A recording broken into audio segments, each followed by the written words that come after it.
দেখতে পাচ্ছ বাবু? হ্যাঁ, ওই জি। এই তোর কালকের থেকে উচ্চ মাধ্যমিক পরীক্ষা, তুই ওইসব করছিস? এই উচ্চ মাধ্যমিক পরীক্ষা কিন্তু ফোন আর টিভি ধরানো হয়, আজকে পেন ধরার অবস্থায় রাখবো না, টিভি দেখার মতো অবস্থা রাখবো না, ঠিক আছে? বাহ, এটা পড়াশোনা করছে, শুধরে গেল, মনটা আমার শান্তি। এই বাবু পড়ছিস? কি হচ্ছে? বাবা নোট লিখছিলাম, এটা দেখে। পড়াশোনা করছিস না, বইয়ের ভিতরে মোবাইল ঢুকিয়েছিস? না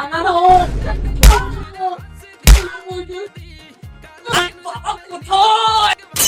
কি হচ্ছে রে, শাড়ির মতো চেল্লাচ্ছিস কেন? আরে বাবা ইংলিশ পরীক্ষা ফাটিয়ে দিয়েছি, ইংলিশের রচনাটা যা লিখে এসছি না। বাহ, ইংলিশ? তো আজকে বাংলা পরীক্ষা ছিল। কি বাংলা ছিল?